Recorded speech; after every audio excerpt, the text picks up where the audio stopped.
chapter 40, prayers by Akrura. He offered his prayers as follows.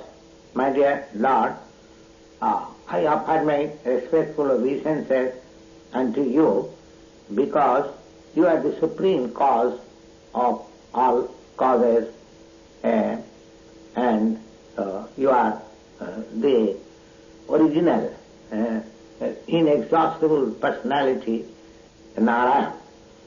From your navel there was a lotus flower grown, and from that lotus flower Brahma, the creator of this universe, was also born. So accepting Brahma as the cause of this universe, you are the cause of all causes. The material cause of this cosmic manifestation, like earth, water, fire, air, sky, egotism, and the total material energy, nature, the marginal energy, living entities, mind, senses, the sense objects, and the demigods who control the affairs of this cosmic manifestation, all of them combined together are produced from your body. You are the super soul of everything, but nobody knows your transcendental force. Everyone within this material world are influenced by the modes of material nature. Even demigods like Lord Brahma, being covered by the influence of material nature, do not know exactly your transcendental existence beyond the cosmic manifestation of three modes of material nature. Great sages and mystics do worship you as the Supreme Personality of Godhead, the original cause of all living entities, all cosmic manifestation, and all demigods. As such, they worship you all inclusive. Some of the learned Brahmins also worship you under the form of Vedic ritualistic ceremonies. They offer different kinds of sacrifices in the name of different gods. And there are others also who are fond of worshipping transcendental knowledge. They are very peaceful, and after giving up all kinds of material activities, do engage themselves in the matter of philosophical research about you, known as Jnana. Next paragraph.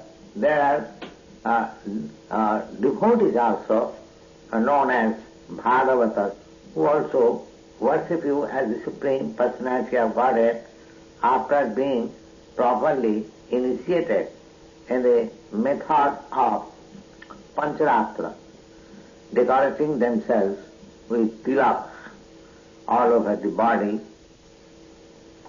and engage in your different forms of Vishnu Murtis. And there are others also known as Saivais, followers of different acharyas. They also worship you in the form of Lord Shiva. Next paragraph.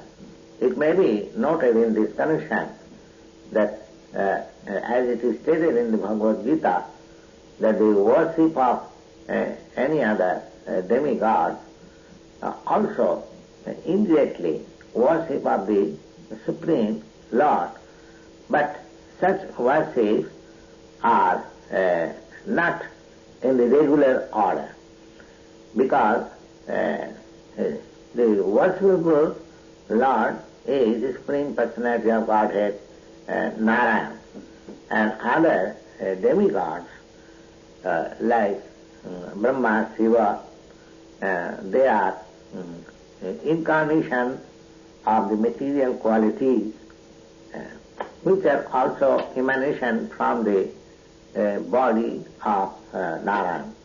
Practically, there is nobody existing, Shiva except Narayana, the Supreme Personality of Godhead, but it does not mean that the worship of demigods are equal to the worship of Narayana.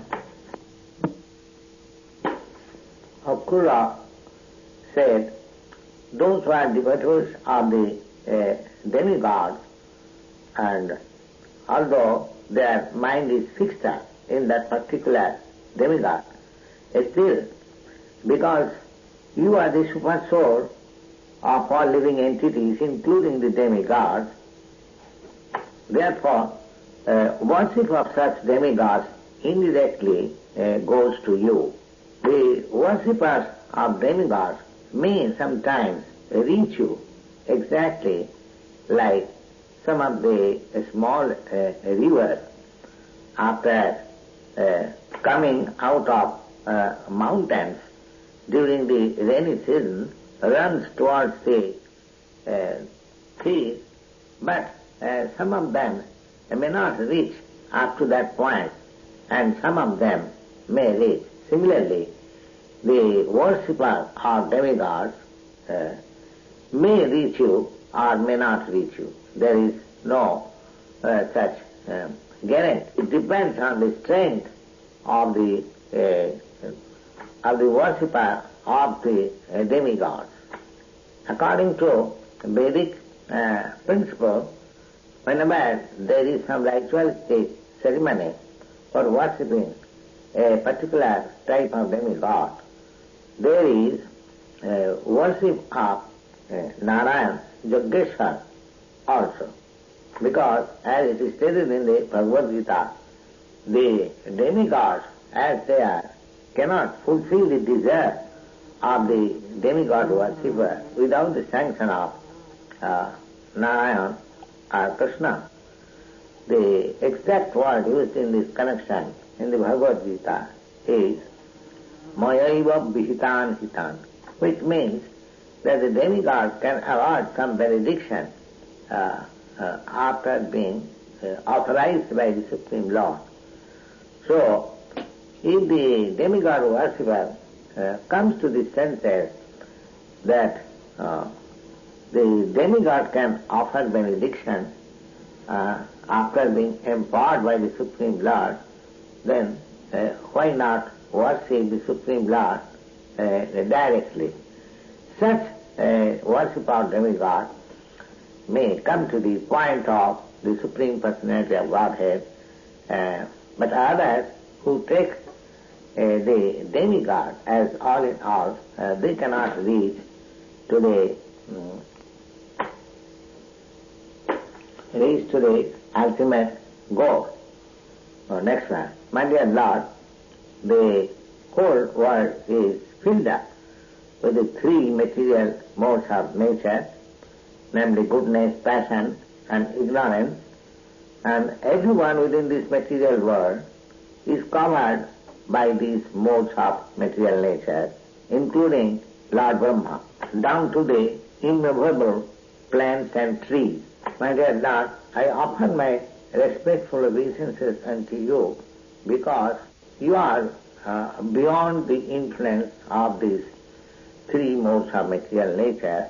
Otherwise, everyone is being carried away by the waves of these three modes of material nature. My dear Lord, the fire is your mouth, the earth is your feet, the sun is your eyes, the sky is your navel, and the direction are your ears, the space is your head, the demigods are your arms, and the oceans and seas are your abdomen, and the winds and air are your strength, and vitality. All these plants and herbs are here on your body. The clouds are your hairs, the mountains are your bones and nails. The days and nights are twinkling of your eyelids. The Prajapati is your genital, and the rains are your semina.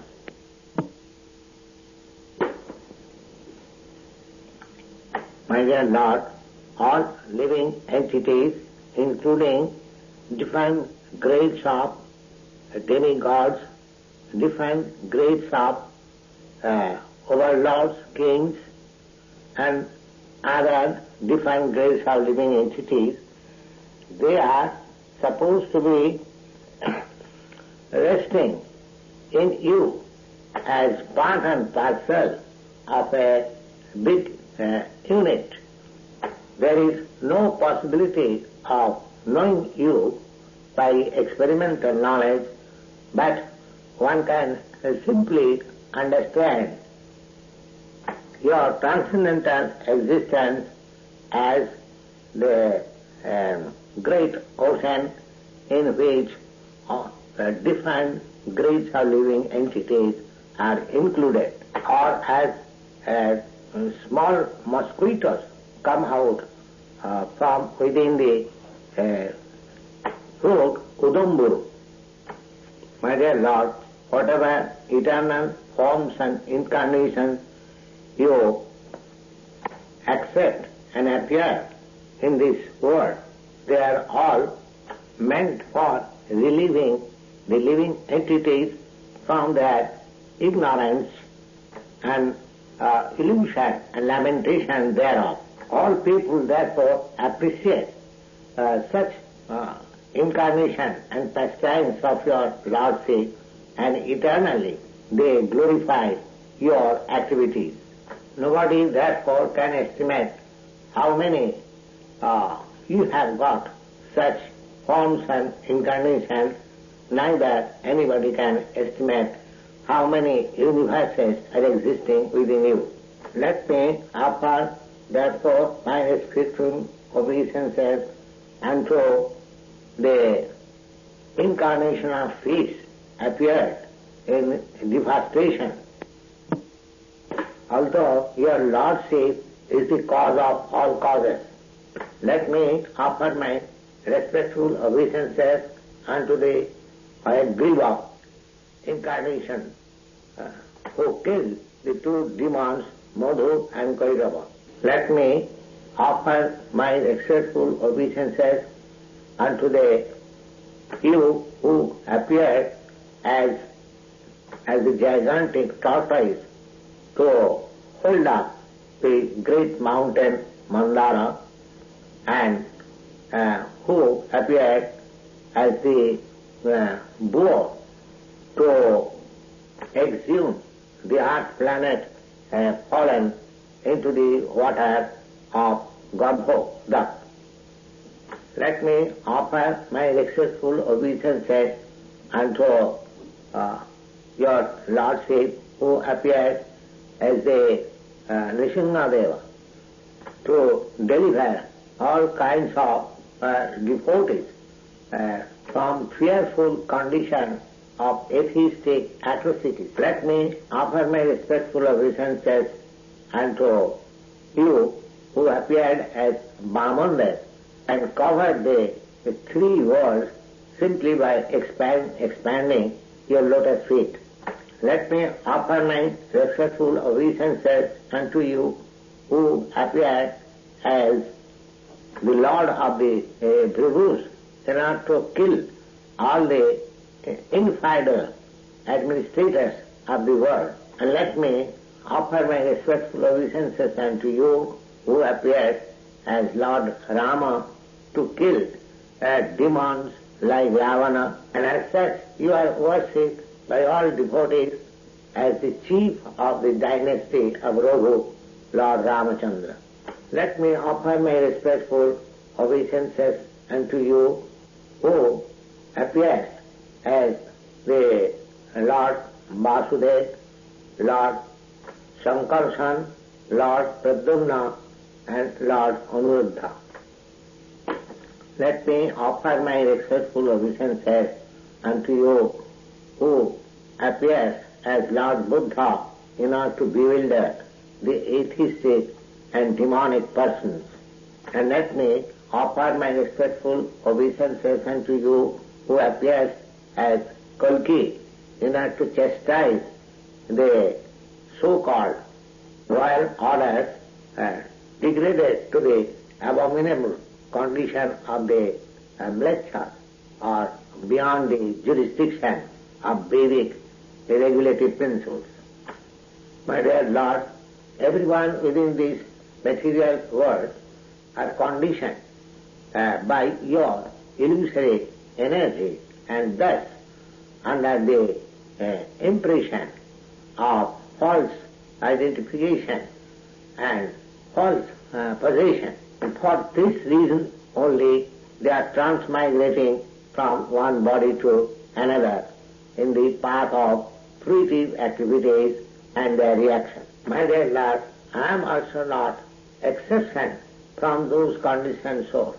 Therefore, I am falsely thinking myself happy and possessing my home, wife, children, state, property and friends as if one is in the dreamland, because none of them are permanent, and I am so full, I am absorbed always in such thoughts, accepting them as permanent and truth.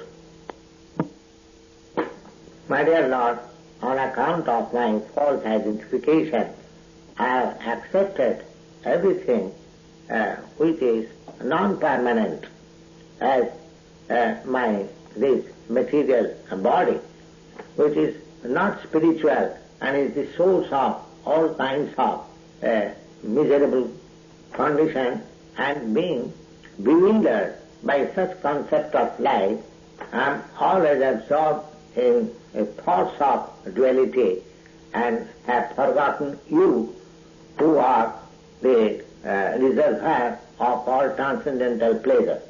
I am bereft of your transcendental association, just like a foolish creature is in search of water in the desert, leaving the water spot which may be covered by vegetables grown out of the water.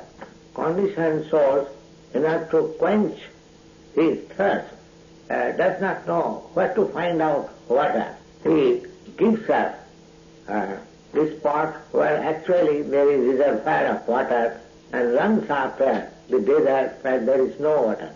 My dear Lord, I am completely incapable of controlling my mind, which is now driven by the unbridled senses attracted towards fruitive activities and their result. As such, my intelligence is very much miserly. My dear Lord, your lotus feet cannot be appreciated by any person in the conditional stage of material existence, but somehow or other I have come to the nearest of your lotus feet, and I consider it as your causeless mercy upon me, because you can act in any way, because you are the supreme controller. I can thus understand that when a person becomes eligible to be delivered from the path of repetition of birth and death, by your causeless mercy only, he comes nearer to your lotus feet and becomes attached to your devotional service. Akrura, while praying like this, he fell down before the Lord and continued to say, my dear Lord, your transcendental eternal force is full of knowledge, as it is stated in the Bhagavad Gita, that simply by concentrating one's mind upon the form of Sri Krishna, one can understand in full knowledge everything that be, because you are the original source of all knowledge. You are the supreme powerful possessing all kinds of energies, are the Supreme Brahma and Supreme Person, Supreme Controller and Master of the material energy. I offer my respectful obeisances unto you because you are Vasudeva, the resting place of all creation, all pervading Supreme Personality of Godhead, and because you are also the Supreme Soul residing in everyone's heart and giving a direction to act. Now, my Lord, I completely surrender unto you. Please give me your protection. Next verse. Thus ends the Bhaktivedanta part of the 40th chapter, Krishna, in the matter of prayer